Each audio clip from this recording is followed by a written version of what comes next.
미국에서 혼자 살면 과연 얼마나 들까요? 저의 한 달 생활비 낱낱이 공개해드리겠습니다. 더 이상 아메리카 드림은 없다고 하지만 저는 그래도 아직 유효한 이야기라고 생각합니다. 아메리카 드림을 꿈꾸고 계신 분들이 혹시라도 있을 것 같아서 이 영상을 준비했습니다. 여기는 뉴욕입니다.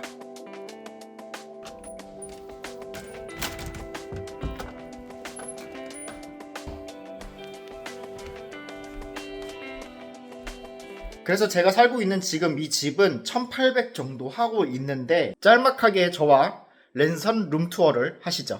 여기가 입구거든요. 여기서 이렇게 들어오면 그렇게 크지 않습니다. 바로 거실인데 제가 원래 이 집을 제일 들어올 때 여러 가지 조건들을 많이 말을 했었어요. 요 아일랜드 식탁. 요리는 잘 하진 않지만 사람들이랑 모여서 뭐 술 한잔 하고 요런 거 좋아했었어가지고 그리고 이렇게 보면은 사실 요것도 루믹스 이 뭐라고 하죠 이거? 조명. 이 조명도 제가 지금 게임을 좀 좋아했었어가지고 게임 방송이나 뭐 이런 거 하려고 다 구비를 했었던 건데 시작은 못하고 있습니다. 그리고 여기를 보시면은 사실 저는 이 공간이 너무 비어있는 것도 그렇지만은 저 인터넷 공유가 저 밑에 있거든요. 저 밑에 인터넷 공유가 이게 있어요. 원래 뭔가 많이 있는 걸 별로 안 좋아해요, 집에. 막 이렇게 수부룩하게. 근데 요 인터넷 공유가 계속 이렇게 나와가지고 원래 이 선반이 없었을 때 너무 거슬리는 거예요. 그래서 이 선반을 하나 넣기 시작해가지고 된 게 그러면 여기다가 그냥 작은 뷰티 살롱을 하나 차려보자 해가지고 요렇게 미용 재료랑 그 다음에 이렇게 네일 재료 요렇게 쌓아뒀습니다. 그래서 이 문이 접히거든요. 이렇게 됩니다. 이렇게 되는데 잠시만요. 여기서 손님을 제 친구들을 가끔 해주거나 엄마 머리를 잘라주기도 합니다. 1800집 치고는 이런 스토리지가 너무 잘 돼 있어가지고 굉장히 저는 만족을 하는 집이고요. 그리고 요리는 하진 않지만 뭐 나름 식기 재료들이 이렇게 있습니다. 찬장도 뭐 깔끔해요. 제가 고양이를 좋아하기 때문에 항상 고양이는 있습니다. 그래서 이렇게 찬장 있고 여기는 희한하게 인덕션이에요. 전부 다.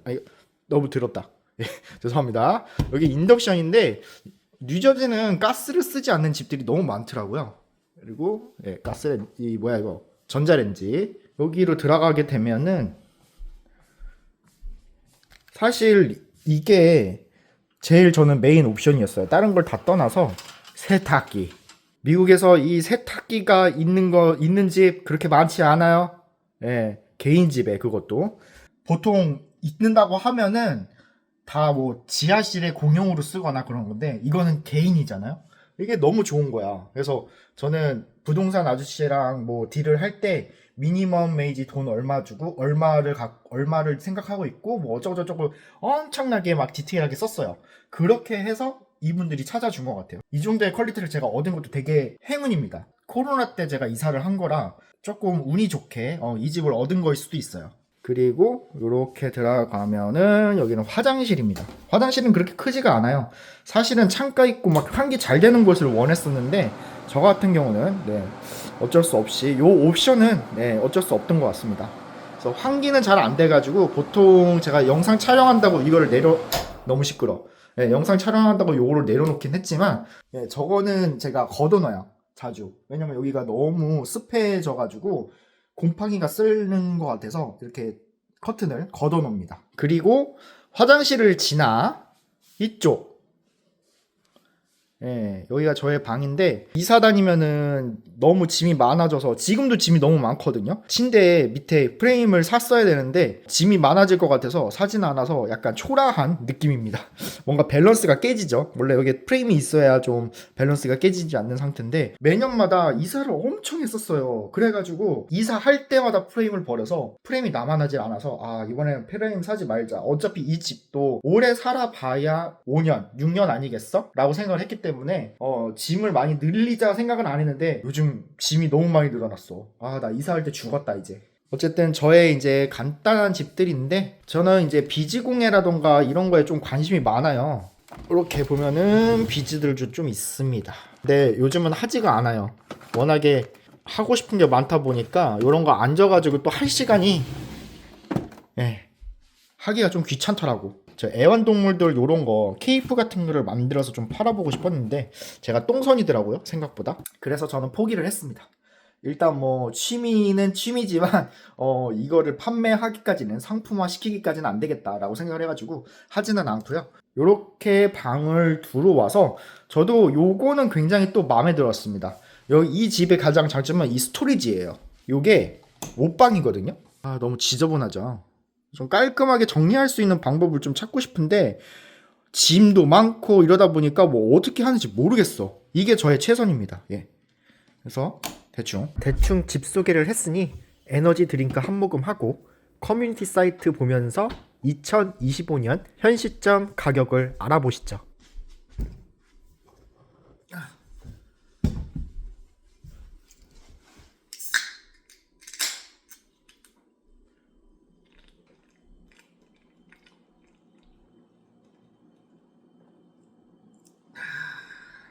일단은 제가 화면을 보여드리면서 가격 비교를 좀 더 해드릴게요. 많은 사람들이 사용하는 커뮤니티 사이트입니다. 미국에서는 헤이코리안이라는 곳을 많이 사용하는데 여기 보시면 부동산이 있거든요. 들어가 보시면은 제가 지금 살고 있는 곳은 뉴저지예요. 이렇게 이쪽으로 보면은 뭐 뉴욕 쪽도 있고 다 있는데 저는 지금 뉴저지에서 거주하고 있으니까 뉴저지 가격으로 일단 볼게요. 비슷해요. 뉴욕이랑. 원래는 지금 뉴저지가 굉장히 조금 더 쌌었는데 요즘은 뭐 별 차이가 없는 것 같아요. 더 비싸면 비쌌지 싸지는 않은 것 같아서 일단 뉴저지를 보여드릴게요. 일단 여기서 아셔야 될 게는 스튜디오라고 하면은 이제 많은 분들이 헷갈리시는 분들이 있어요. 근데 미국의 그냥 원룸 형태라고 생각하시면 됩니다. 한국에서는 원룸이라고 하지만 여기는 그냥 스튜디오라고 하고요. 그 다음에 방 하나가 이제 거실이 있고 방 하나가 있으면 그때부터 원베드룸, 투베드룸 뭐 이런 식으로 갑니다. 그래서 궁극적으로 일단 스튜디오로 볼게요. 스튜디오로 보면은 얼마인지 볼게요. 반지하 같은데 요렇게 아무것도 없는 이런 허름한 집에서도 1,300불 정도 하고 있고요. 보통 조금 사람이 살만하다 싶으면은 1,500불, 1,800불, 1,700불 선입니다. 여기도 보시면은 되게 시설은 좋은데 뭐 약간 리모델링해서 좋을 수도 있지만 반지하 같아요. 여기도 약간 반블럭, 그렇죠, 반지하죠. 반지하 같은 경우도 1650불 요렇게 되네요. 그리고 이제 원베드룸으로 가서 볼게요. 원베드룸 같은 경우도 옛날에도 스튜디오 렌트랑, 그러니까 원룸 형식의 그 스튜디오 렌트랑 그 다음에 원베드 방 하나가 있는 곳이랑은 그렇게 가격 차이가 많이 나지는 않았었어요.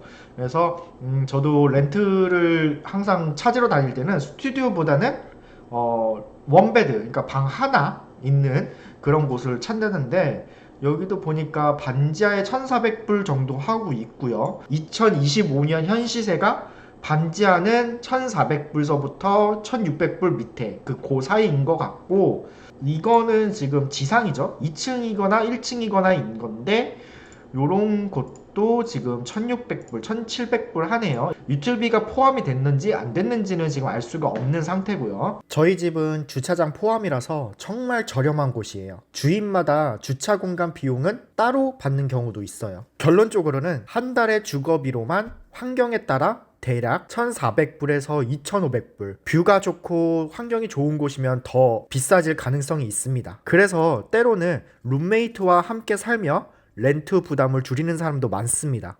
그리고 반려견이 있는 경우에는 25불에서 100불 정도 렌트비에 청구하는 경우도 있어요. 오늘은 수요일이고요. 저는 지금 출근을 하고 있습니다. 출근은 하지 않았지만 퇴근을 하고 싶네요. 식비 이야기로 넘어가서 하루에 한 끼 정도는 맛있는 음식을 사 먹는 것을 굉장히 선호하는 편인데, 원래는 도시락을 싸들고 다녔긴 했었지만 식비 절감을 할 수가 있긴 한데 문제가 한가한 날이든 바쁜 날이든 도시락을 잘 먹지 않더라고요. 아침에 싸간 그대로 저녁에 가져와서 저녁에 먹습니다. 점심밥을 도시락으로 먹는다고 하더라도 뭔가 허전한 느낌이 나가지고 아무래도 외식을 하는 거에 익숙해져 있다 보니까 결국엔 빵 사 먹고 커피 사 먹고 간식 사 먹고 이러다 보니까 나가는 지출 비용이 똑같은 거예요. 이럴 바에는 그냥 내가 일하는 날 따뜻하고 맛있는 밥을 그냥 사 먹자 이렇게 된 거죠. 안녕하세요. 사천짜장. 네. 감사합니다.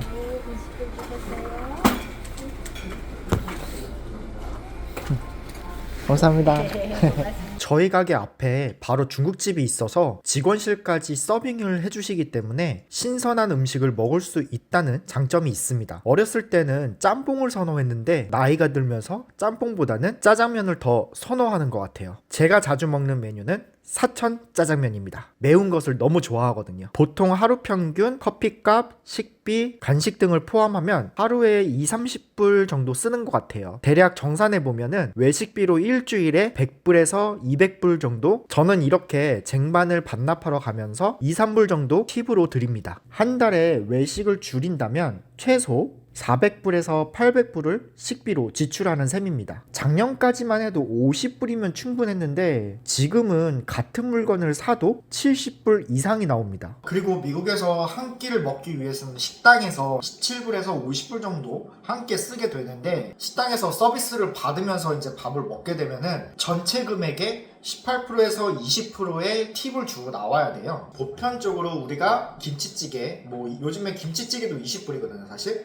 김치찌개 20불짜리를 먹고 플러스 팁 4불을 내면 24불을 내고 나와야 되는 상황인 거예요. 요즘은 물가가 너무 올라가서 장 보는 것이 솔직히 무서워요. 직접 장을 보고 음식을 만들어서 먹으면은 식비를 절반 이상 줄일 수 있지만 저 같은 경우에는 혼자 살기 때문에 사실 만들어 먹기보다는 반찬 가게를 이용할 때가 많습니다. 버리는 재료가 더 많을 때가 있어요. 저는 입이 짧기 때문에 일주일 생존 식량으로 보통 50불에서 100불 정도 사용하는 것 같아요. 식비 절감에 최적화된 입맛이랄까? 따지고 보면 한 달에 외식을 줄인다면 최소 400불에서 800불의 식비를 지출하는 셈이죠. 친구를 만나러 뉴저지로 갑니다. 7년 전 뉴욕에 살 때 뉴저지에 살고 있는 친구와 함께 밥 먹고 놀려고 찍었던 영상입니다. 과거의 브이로그 함께 시청하시죠.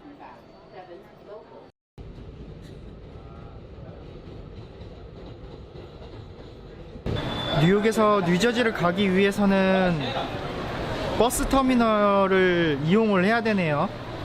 좀 새로운데? 뉴욕에 살면서 뉴저지를 버스를 타고 가본 적은 없어가지고 지금 좀 헤매게 되네요. 게이트가 너무 많아요.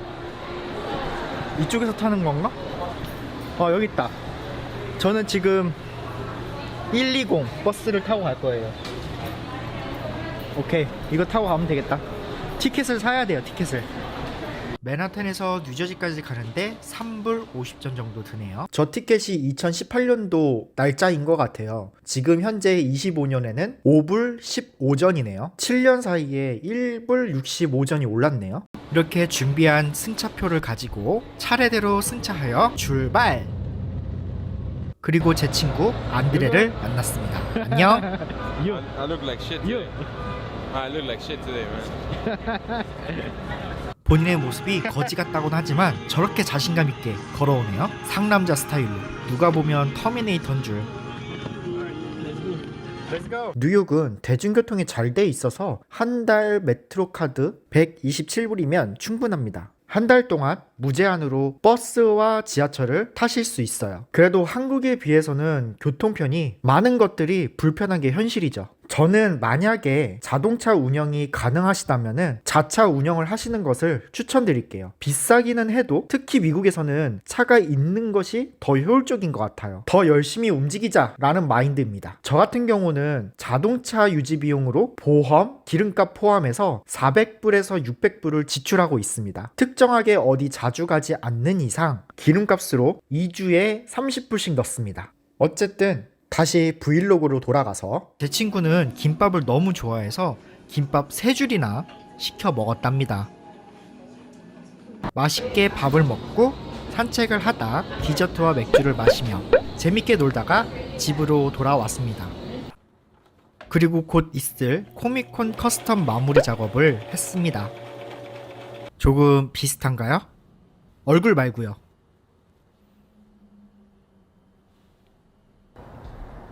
저희 집은 맨하탄 야경이 너무 이뻐요.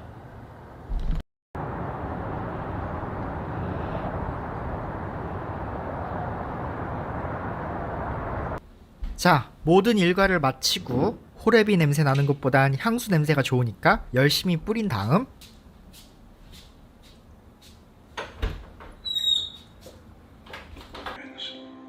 간식을 먹으며 다 못 본 넷플릭스를 보고 여유있게 책을 읽는 것 같죠? 잠잘라고 읽은 거예요. 잠잘라고. 핸드폰이 더 재밌죠? 핸드폰 이야기가 나와서 그런데 미국에는 유틸 비용이 꽤 높은 편이에요. 하지만 전기세와 수도세, 가스랑 인터넷, 거주 비용에 포함되는 경우도 있습니다. 지금 이 집은 가스는 쓰지 않아서 가스 비용은 지출하지 않은 상태고 수도 비용 같은 경우는 랜로드가 내주고 있습니다. 그래서 전기, 그 다음에 인터넷, 핸드폰 비용 그 정도만 나가고 있는데 간략하게 그 부분도 알려드릴게요. 계절마다 조금 차이는 있거든요. 흰 낭만이라던가 그런 걸 좀 많이 썼을 때는 200불 정도 나왔던 것 같고 여름 같은 경우에 뭐 에어컨을 많이 사용하지는 않으니까 최소 150불 정도 나갔던 것 같아요. 평균치가 150불에서 250불 정도 그렇게 됩니다. 인터넷 비용 같은 경우에도 조금 더 빠른 인터넷을 원해가지고 업그레이드 하는 바람에 한 달에 100불 정도 공과금으로 내고 있고요. 핸드폰 요금 같은 경우도 그냥 제 고집이긴 한데 그냥 제가 좋아하는 통신사를 계속 쓰다 보니까 지금 현재로서는 100불 정도 내고 있습니다. 그 외 넷플릭스, 유튜브 같은 이제 프리미엄 상품들이 있잖아요. 그런 스트리밍 상품들을 사용하고 있고요. 그 외 또 사용하는 게 있다면 유저지 물에는 석회수가 포함이 되어 있기 때문에 더러운 물이라고 해요. 한국에서 살 때부터 저는 정수기, 영수기, 공기청정기를 썼기 때문에 필수품이라고 생각을 해서 3개 다 포함해서 150불 정도 내고 있습니다.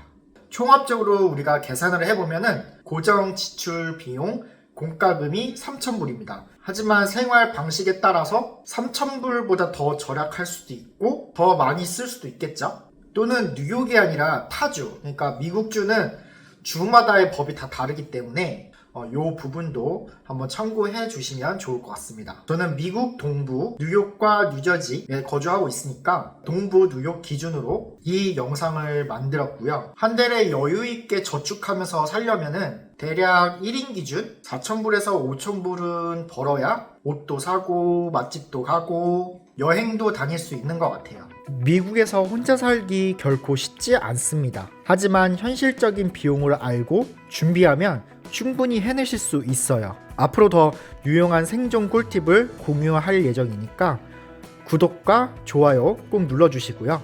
시청해주셔서 감사합니다.